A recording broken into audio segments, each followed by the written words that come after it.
dans un cockpit à 7300 mètres d'altitude. Dehors, le ciel n'est plus bleu, mais d'un noir profond, là où l'atmosphère rencontre l'espace. Vous voyagez à 7400 km/h. À cette vitesse, ce qui vous entoure ne se comporte plus comme un gaz. Il devient un mur solide. La compression est si violente que le métal du fuselage se met à rougeoyer d'une teinte orange visqueuse, atteignant des températures qui transformeraient un avion de chasse classique en une flaque d'aluminium liquide. Mais la véritable terreur n'est pas la chaleur. La véritable terreur, c'est le silence. Soudain, les communications s'interrompent, les capteurs deviennent inopérants, le GPS disparaît. Vous êtes enveloppé d'une gaine incandescente de gaz chargé électriquement. La barrière de plasma. Vous n'êtes plus un avion, vous êtes un météore sous contrôle humain. Isolé du reste du monde par un bouclier de feu ionisé. Bienvenue dans le monde du Lockheed Martin Senior 72, le digne héritier du légendaire Sir 71.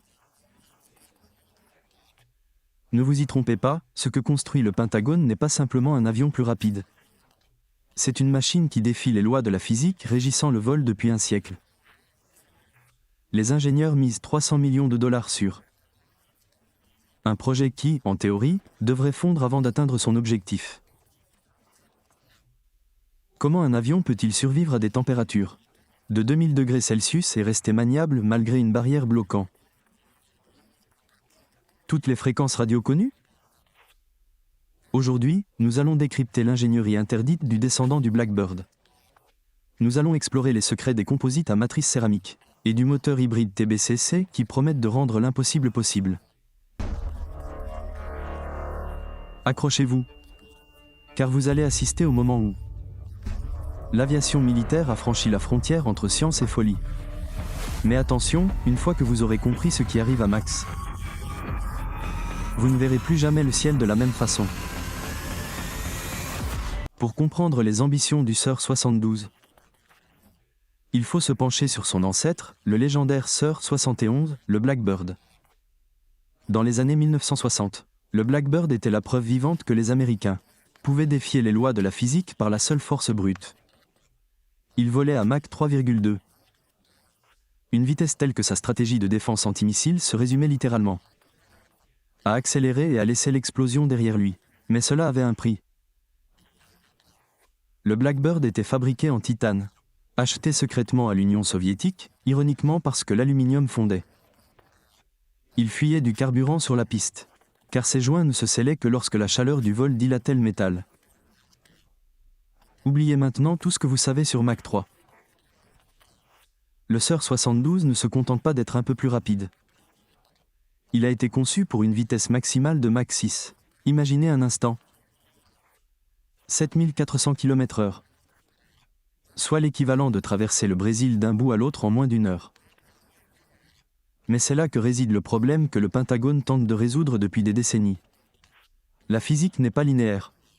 Lorsque l'on double la vitesse, de Mach 3 à Mach 6, la chaleur générée par le frottement cinétique ne double pas seulement, elle explose de façon exponentielle.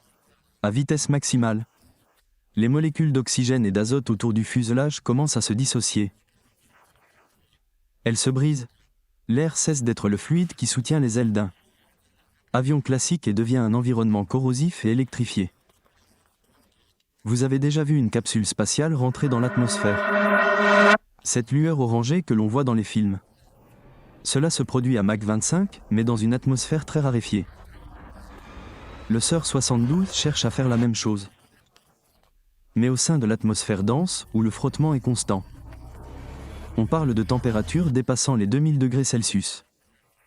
À ce niveau de chaleur, le titane, le matériau miraculeux du Blackbird, perd sa résistance structurelle.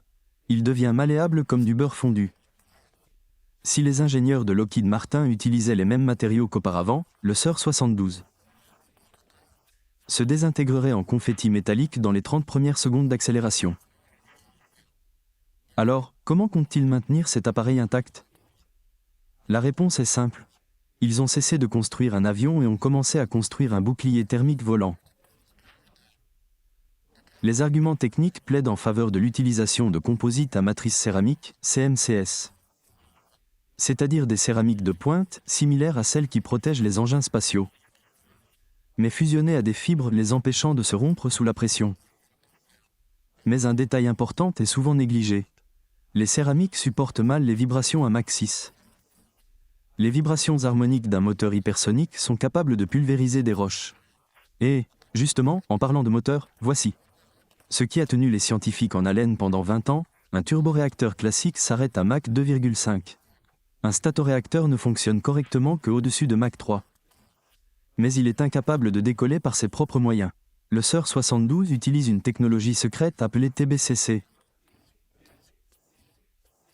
Cycle combiné à turbine.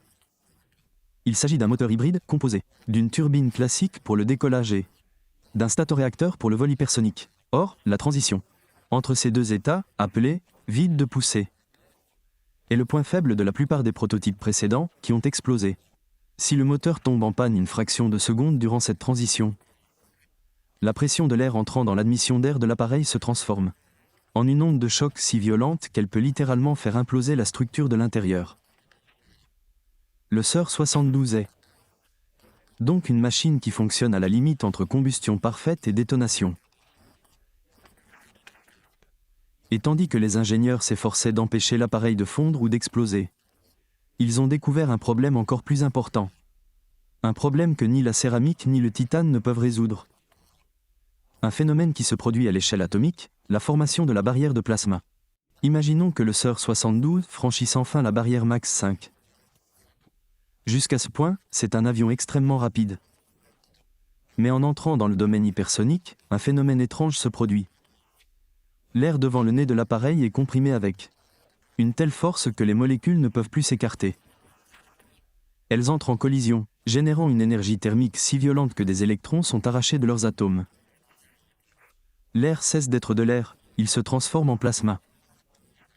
À cet instant précis, le SER 72 fut enveloppé par un nuage de gaz ionisé. Pour un observateur extérieur, l'avion ressemblait à une comète traversant le ciel obscur.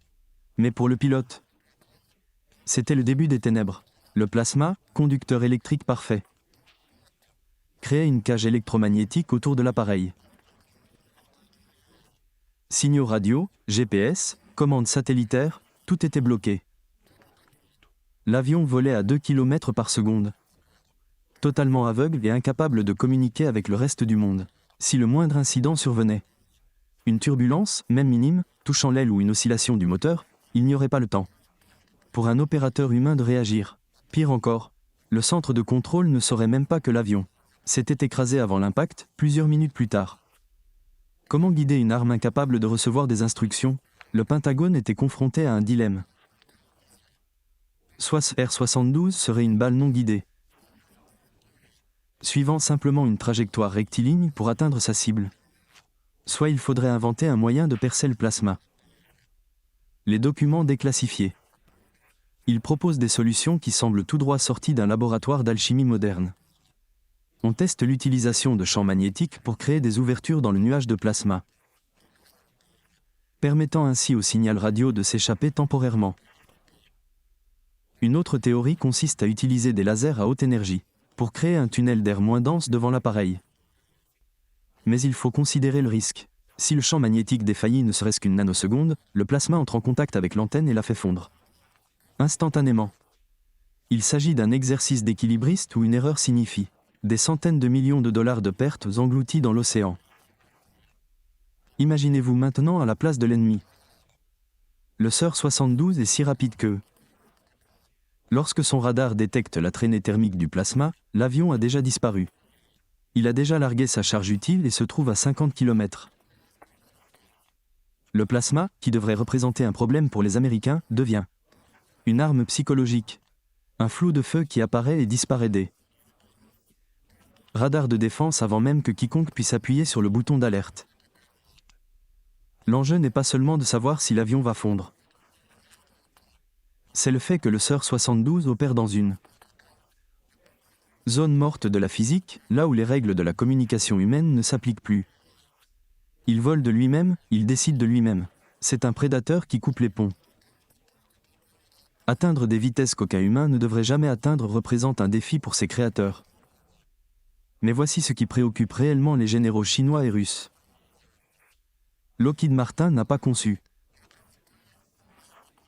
le SR 72 uniquement pour transporter des caméras. Le descendant du Blackbird était destiné à être la plateforme ultime pour les armes hypersoniques. Imaginez un missile lancé à Mach 6. L'énergie cinétique de cet impact est équivalente à une explosion nucléaire, mais sans les radiations. C'est ce qu'on appelle le marteau de Dieu. Mais comment lancer un missile depuis un avion, enveloppé de plasma et se déplaçant à 7400 km/h, sans que le missile ne détruise l'avion au moment de la séparation? La réponse à cette question nous conduit au summum de cette technologie et ce qu'ils ont découvert lors des essais en soufflerie remet en cause les fondements même de ce que nous appelons l'aérodynamique. Vous êtes-vous déjà demandé pourquoi le Pentagone a cessé de parler du SR 72 ces dernières années? Pourquoi, après l'annonce fracassante de 2013, le projet semblait-il être tombé dans l'oubli? Les révélations partielles que nous apportent de récents documents sont stupéfiantes. Le SR 72 n'est plus seulement un projet d'avion. Il est devenu le premier véhicule de frappe hypersonique réutilisable à portée globale. La révélation d'un moteur impossible. Le plus grand secret du SR 72 ne réside pas seulement dans le matériau qui l'empêche de fondre, mais aussi dans la manière dont il parvient à maintenir une combustion à Mach 6. Imaginez allumer une allumette au cœur d'un ouragan de catégorie 5 et la maintenir allumée. C'est ce qui se passe à l'intérieur d'un statoréacteur.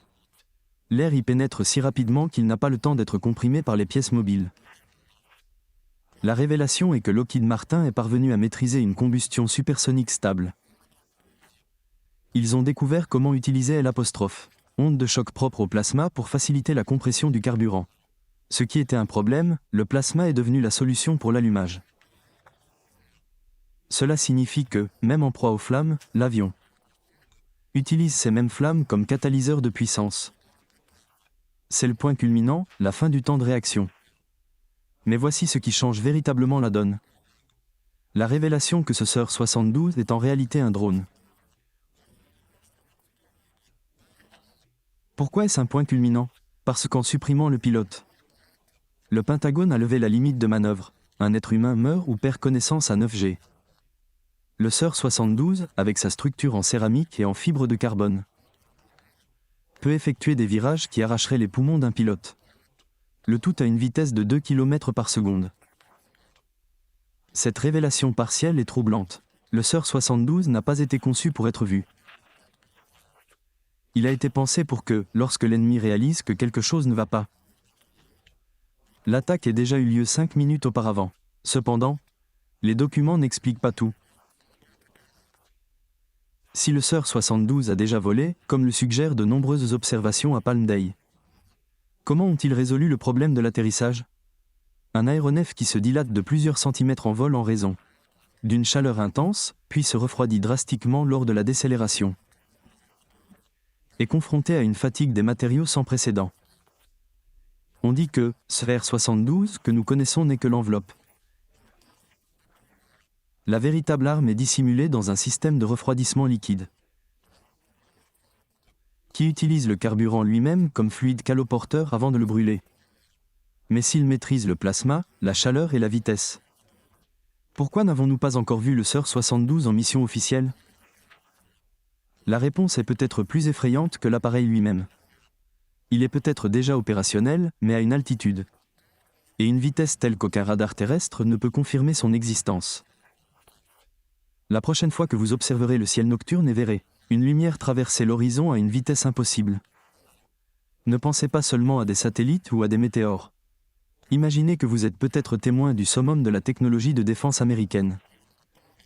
Un fantôme de feu opérant aux confins de l'espace, protégé par une barrière de plasma qui le rend inaccessible. Le SR 71 nous a appris que nous pouvions fuir. Le SR 72 nous apprend qu'il n'y a plus d'échappatoire. Et vous, croyez-vous que cette technologie ne devrait servir qu'à la reconnaissance? Ou le monde est-il devenu plus dangereux maintenant que le marteau de Dieu est une réalité physique? Si, durant la guerre froide, nous sillonnions déjà les cieux, avec le Mach 3 et le légendaire Lockheed R-71 Blackbird, Imaginez ce qui est possible aujourd'hui. Pensez-y.